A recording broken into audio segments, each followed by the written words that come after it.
Meie oleme meeskond nimega Viisk ja me arendame kokku volditavat vineerpaati. Tere! 30 sekundit tee pärast. Tervist, mina olen Martin, Viisu1 loojatest. Me arendame uudset kokku volditavat vineerpaati Viisk. Viisk on kokku volditav, mis toimub kiiresti, stabiilne, ergonoomiline ja kerge. Viisku saab transportida autos. Lisaks on võimalik talle paigaldada ka elektrimootor. Mitte ühelgi meie konkurentidest ei ole neid võimalusi üheaegselt. Neid tuleb kas pikalt pumbata või siis tuleb autosse või nad ei mahu autosse. Me teenime tulu viiskude müügist ja Viisk on äge ja me toodame neid Eestis. Mina olen Martin, aitäh! Mis materjalist see tehtud on? See paat on tehtud vineerist. Ta on 3 meetrit pikk, see on siin 1/10 mudel, võin näidata.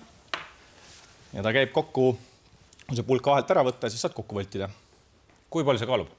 Kaalub, praegune prototüüp on meil circa 40 kilo, aga kuna me ei kasuta neid materjale veel hetkel, mida me plaanime kasutada, siis ta on circa 10 kilo raskem, kui täis lahendusena olema saab. Miks ma peaksin tahtma seda üldse?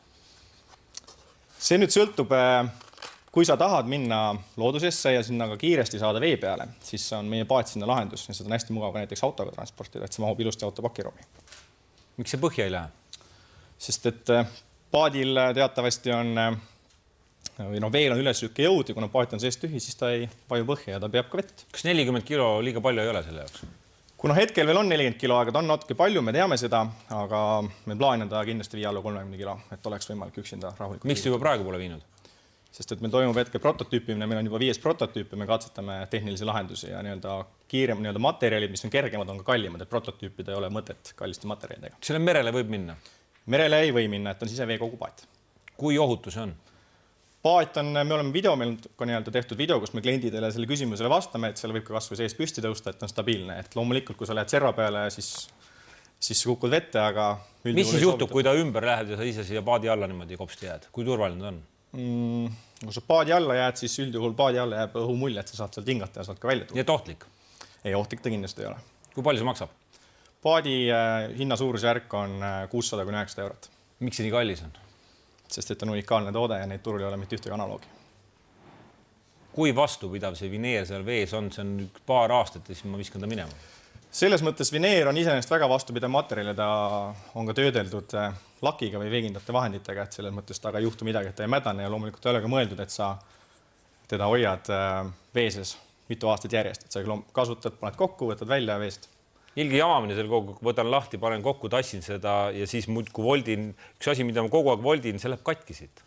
Me oleme selle lahenduse peale mõelnud, et see... Ainult mõelnud, jah? Mitte mõelnud, vaid ka välja töötanud, et see on selles mõttes meie ärisaladus, kuidas me see lahendame. Kes see tootja on? Hetkel me toodame seda ise, aga me toodame seda Võrumaal, et meil on meeskonnas kompetentsid, meil on 2 mööblitootmisettevõtet, seega on meil kogu tehniline park olemas, et seda toota. Kui palju reaalseid paadihuvilisi Eestis on? Eestis on harrastuskalastajad Keskkonnaministeeriumi andmetel circa 100 000. See on kalameestel mõeldud, jah? Jah, see on sihtgrupp, eks ole, on kalamehed, kelle me oleme ennast fokusseerinud alguses. Ja me ise sihime sealt suurusjärku 5%. Mitu inimest see on? 5000 inimest. On see piisav hulk, kellele oma äri püsti panna? Selles mõttes Eesti tegelikult on testturg meie jaoks, et me plaanime laieneda Soome, Poola turule, samuti Ukraina turule ja Valgevene turule. On seda võimalik kuidagi edasi arendada? On siit võimalik mingi meresõidukõlbulik laevuka teha? Pigem nii väiksed, kuna me räägime, meil on kompaktne paat, mis mahub ilusti autosse, siis selles suurusjärgus paatidega üldjuhul merel ei käida, et selleks on suuremad alused ja erinevad mereklassid. Et siin on paras kikerdis on, korralikku paat ei suuda teha? Ikka suudame väga korralikku teha. Et meie eelis ongi see, et sa saad väikse kompaktse paadi, millega kiiresti minna veele. Sa ei pea kulutama aega näiteks kummipaadi pumpamisele või sul ei ole vaja järelkärvu, et paati vedada. Miks te ajujahilt raha tahate? Sellepärast, et meil on seda raha vaja tootearenduseks ja selleks, et teha ettevalmistus. Mida te arendate? Seda toodet veel lõpuni, et kuna meil on mis seal lõpuni arendamata on? Lõpuni on selline toote kaubanduslik välimus, et me otsime materjale, millega tal anda kaubanduslik välimus. Teile tundub ka, et see on kole?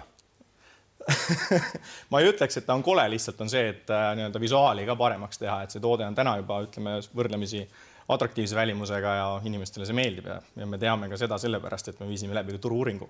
millel oli 170 vastajat ja kellest 100 jätsid meile enda kontaktid ja meie paadist huvitatud ostmisest. Mida kõige kriitilisemad teile ütlesid? Kõige kriitilisemad inimesed ütlesid, et nemad ei usu selle stabiilsusesse, aga kuna nad nägid seda alles esimese prototüübi videot, siis on ka arusaadav, et täna me oleme sellega kõvasti tööd teinud ja see on oluliselt stabiilsem. Aitäh teile! Aitäh teile!